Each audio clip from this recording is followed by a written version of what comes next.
del Colegio de México y cómo llegué al Colegio de México. Eh, Tuve en secundaria un excelente profesor de historia. De secundaria, tercero de secundaria y primero de preparatoria, el profesor Eduardo Blanquel, bueno, del cual me hice amigo. Eh, pues me gustaba mucho su clase, me gustaba mucho lo que él hacía y me hubiera gustado iniciar, cuando terminé la preparatoria, los estudios de historia formalmente, pero pues había mucho prejuicio, se decía que se ganaba muy mal como profesor de profesor. Ellos, me acuerdo del profesor Blanquel, hacía largos recorridos para estar a tiempo en distintos colegios o escuelas donde daba clases, vivía de dar clases. Bueno, entonces era un ejemplo maravilloso, pero no era un ejemplo conveniente económicamente. Entonces, finalmente opté por estudiar Derecho, habiendo hecho bachillerato de Ingeniería, eh, que era lo más cerca de las humanidades. Bueno, y durante los estudios de Derecho seguí viendo al profesor Blanquel de vez en cuando, platicábamos, y alguna vez ya le pedí bibliografía sobre historia de México para estudiar, para ponerme a leer por mi cuenta. Y me dijo, sí, en el Colegio de México, donde él estaba como investigador en ese proyecto de historia de la Revolución Mexicana. Y me citó una mañana, estaba el edificio de Guanajuato 125, el primer edificio, nuevecito, muy bonito el edificio ahí. Bueno, ahí, en unas 2 horas que estuvimos conversando, me dio una bibliografía que apunté. Me la daba con editoriales y toda, pues unas 4 hojas. La fui comprando y la fui leyendo. Y bueno, terminé los estudios de Derecho y me decidí a ir a ver a un abogado con el que yo había trabajado en 1961, cuando estaba en tercero de Derecho, un abogado muy bueno, que me hizo una oferta muy buena, por cierto. Y bueno, quedamos de vernos en una semana para afirmar el trato. Si alguno se arrepentía, bueno, lo decía sin agravio, pero nos dimos ese plazo. Y en ese plazo anduve yo en la calle y me encontré al profesor Blanquel. Y me dijo, oye, Lira, ¿no has ido a ver lo de tu beca al Colegio de México? ¿Cuál beca? O me confundió con otro alumno o dio por sentado que me había dicho algo. El caso es que sí fui al colegio y vi que se abría una promoción que entraría en 1964. Yo le estoy hablando de fines de 1963. Y entonces solicité el ingreso al colegio. Decían que había beca, yo necesitaba la beca porque pues teníamos que trabajar en la casa. Y la beca no había, era un año propedéutico, así que seguí trabajando por ahí viendo algunas cosas, pero entré en 64 pues con profesores como Luis González, la profesora María del Carmen Velázquez, que nos daba técnica de la investigación documental. Ese primer año también nos dio clase el doctor Miranda, la historia de la historiografía, en fin, y el colegio funcionaba maravillosamente, ¿verdad? Maravillosamente, todo estaba bien, es muy exigente. Eh, ese fue 64, estudié historia 64, 65, 66, 67 y me recibí en 68 en historia. Bueno, durante los estudios pues disfruté de excelentes profesores. En el segundo semestre de 1964, el doctor José Gauss nos dio un curso de filosofía de las ciencias humanas maravilloso, nos dejó asombrados por su modo de exponer, por su modo de examinar. Le pedimos que nos diera un curso posterior de antropología filosófica, que nos lo dio en 65. Entonces, pues fue una experiencia excelente con el doctor Miranda también. Eh, de su clase surgió el tema que utilicé, que me valió para la tesis de licenciado en Derecho. Me vine recibiendo ya en 68 de Derecho, el mismo año que me recibí en Historia con una tesis sobre idea de la protección jurídica en los siglos XVI y XVII por sugerencia del doctor José Gauss. Yo estaba trabajando sobre antecedentes novohispanos del juicio de amparo para la tesis de Derecho. Así que, pues agrupé los problemas y pude hacer dos tesis distintas prácticamente al mismo tiempo. Tenía más adelantada la de Derecho. Bueno, el doctor Gauss estaba cansado. Él tenía problemas de corazón y me dijo, a mí me interesaba mucho la sociología del conocimiento, me sigue interesando.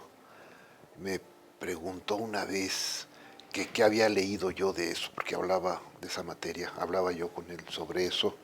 Le hice la lista de lo que había leído y creo que le pareció bien eso. Él me dirigió la tesis de historia, me apoyó mucho, me supo dar prisa para que no estuviera yo indeciso en muchas cosas, en fin. Me sugirió el tema también y el método. Era un profesor muy bueno como profesor de clase y como director de tesis, era espléndido. Y al terminar, en 68, yo me recibí en agosto de 68, en septiembre de 1968, me fui a Estados Unidos para hacer el doctorado a la Universidad Estatal de Nueva York, en Long Island, ahí en Stony Brook.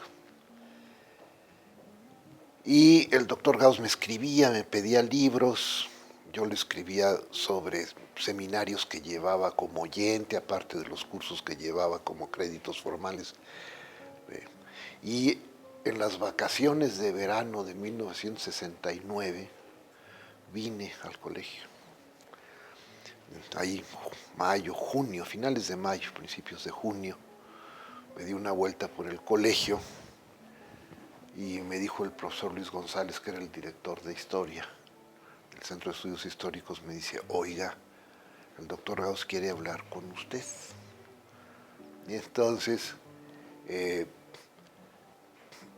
pasé a su cubículo, era un jueves, y me dijo, oiga, yo lo veo muy entretenido en Estados Unidos, doctórese pronto, me dijo, y véngase, porque yo estoy cansado y quiero ir dejando ciertos alumnos, que se haga usted cargo de ellos.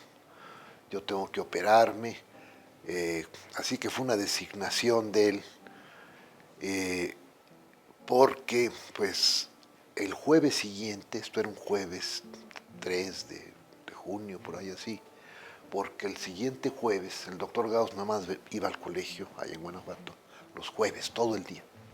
De las 12 en adelante hasta las 8 de la noche, él estaba atendiendo alumnos y dando su curso, ¿verdad? Entonces, falleció en un examen de grado. Entonces ya me dijeron que me quedara, pues por ese encargo del doctor Gauss, y así me hice cargo de, pues, apoyé a algunos de mis compañeros que estaban haciendo la tesis conmigo, que no habían terminado, pero sobre todo a algunos de los alumnos que se habían inscrito. En la maestría estaba François Garner, por ejemplo, y luego se abrió ya el doctorado, una promoción formal de doctorado. Ya había habido algunos que se habían doctorado, entre otros José María Muría, que fue el alumno que se estaba examinando cuando murió el doctor Gauss, pero vino una promoción, y una promoción en la que entraron, fíjense nada más, Enrique Krause, Héctor Aguilar Camín, Fernando Pérez Memén, Carmen Castañeda, Primitivo Rodríguez, pues gente muy inteligente, y venía a trabajar con el doctor Gauss, un investigador venezolano muy bueno, Germán Cardoso Galué. Y le dijeron, pues el doctor Gauss ya murió, quien se va a hacer cargo del seminario es Andrés Lira. Dice, no, pues trabajo con él. Para mí trabajar con él fue una gran experiencia, porque él tenía más formación que yo. Pero fue un colega muy, solvente, trabajó sobre Michoacán en el siglo XVIII, fue al archivo de la Casa de Morelos, en fin, llevamos una relación pues de colegas. Yo les di algún curso a ellos, sí, pero con Germán pues fue compartir una experiencia. Él tenía más experiencia que yo en los archivos, y posteriormente en el mismo seminario pues me tocaron eh, alumnos que se inscribían en el seminario pues más formados que yo.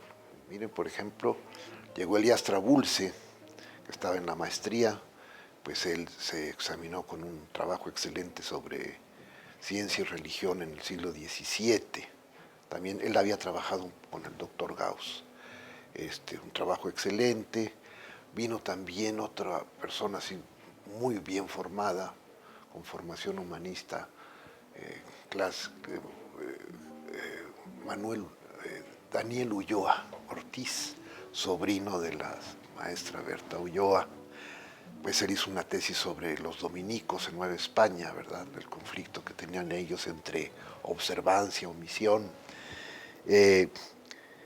Y bueno, cuando veo yo las tesis que me tocó dirigir o compartir con la investigación con estos alumnos, pues veo que pues, tenía yo un trato de privilegiado, de colega realmente, gente muy bien dispuesta, de la que aprendí muchísimo, ¿no?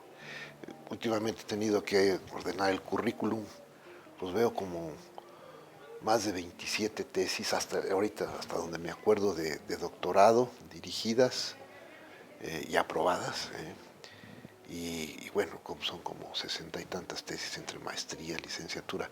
Pero lo que sí advierto yo, pues es esa convivencia que solo se puede lograr en una institución como el colegio, una institución destinada a formar investigadores.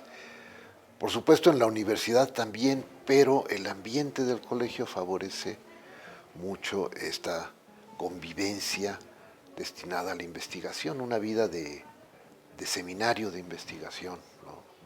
Lo hay en la universidad, pero aquí se encuentra más concentrado, ¿no? Ahora, ¿cuál es la historia que yo puedo hacer y que he hecho con algún resultado que, pues, útil, productivo? Pues la historia institucional, la historia de las ideas, pero sobre la historia institucional por mi formación, primero como en Derecho, y luego pues este paso por el colegio, donde pues había magníficos investigadores en ese terreno. Estaba, bueno, quien era presidente cuando yo entré al colegio era el doctor Silvio Zavala, un historiador de las instituciones, que luego dio el paso a la historia económica y social, pero sin desprenderse de esa armazón institucional que le permite ver pues muchas cosas y una proyección muy amplia. El doctor José Miranda, aquí en el colegio, el doctor Gauss. Eso por ese lado de historia institucional. Por el lado de la historia social y cultural, bueno, pues un hombre tan avesado como Luis González, ¿no? Quien se fue de año sabático a San José de Gracia ya en el año 66, 67, y regresó con el manuscrito de su pueblo en vilo, que fue una aportación tremenda a la historia local, regional, a la historia, como él decía, universal de San José de Gracia, una historia pues del universo de un pueblo pequeño, pero con un universo cultural interesantísimo, muy profundo. Y me he beneficiado mucho, bueno, de los estudios de Derecho, pero de esta convivencia en el ámbito de los estudios de historia, por ese carácter de comunidad del colegio. Don Luis González, a quien se le va a hacer un homenaje ahora, pues, para conmemorar los 10 años de su fallecimiento, hablaba mucho de sus maestros. Yo voy a hablar en el homenaje que se le va a hacer del maestro y sus maestros, porque nos hacía sentir en una comunidad en la que compartíamos experiencias, problemas, pero sobre todo posibilidades de formas como historiadores. Eso es muy importante. Y puedo decir que lo sentí pues, desde mi trato con el profesor Blanquel en la secundaria. Ya él ponía mucha atención en los alumnos a los que nos interesaba la historia, procuraba que nos siguiéramos interesando en la mecánica de la clase. Bueno, él me trae aquí, me habla de las becas, me pone en contacto con don Luis González, que entonces era un profesor muy joven. Y bueno, esa convivencia yo creo que es algo valiosísimo que el colegio pues, nos ha dado a los que hemos tenido la suerte de pasar por aquí. Y advertir, lo que sí es clave, advertir que la vida académica es una vida importante por lo que podemos y debemos aportar al país. Se dice, bueno, esos que están becados están de ociosos. No, pensar las distintas cosas del país, pero del país viéndolo en su conjunto mundial, hasta donde podamos, viéndolo en detalle, todo eso es importante para conocernos. Y de conocernos mejor, pues podemos advertir posibilidades, también deslindar problemas. Y yo creo que en ese sentido la vida académica es una fuente de posibilidad para el ser humano. Debemos asumirla como algo importantísimo. Y en este sentido, por ejemplo, Gauss, Luis González, profesor Blanquel, en fin, los profesores con los que he tenido la suerte de tratar, pues nos convencen de que no estamos perdiendo el tiempo, ¿no? Que estamos ahorrando esfuerzos para que nuestros prójimos vean con mayor claridad y podamos discutir con mayor conocimiento de causa, pues muchísimas cosas que nos afectan. Yo creo que en ese sentido las instituciones académicas son clave y más en un país tan complejo, tan problemático como el nuestro. Yo creo que eso es importante. Entonces, valorar la posibilidad de hacer investigación, de formar investigadores, de adquirir conocimiento, de compartir el conocimiento, de tener entusiasmo y de despertar el entusiasmo entre quienes quieren dedicarse de distintas maneras, pero que quieren dedicarse a la vida académica, pues es clave en nuestro país.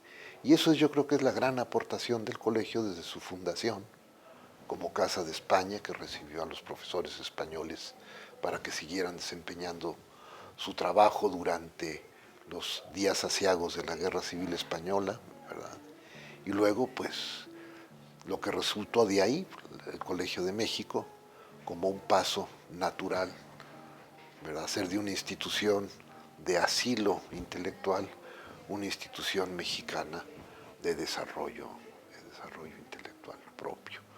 Parte de la Universidad Mexicana, porque formamos parte del sistema universitario mexicano.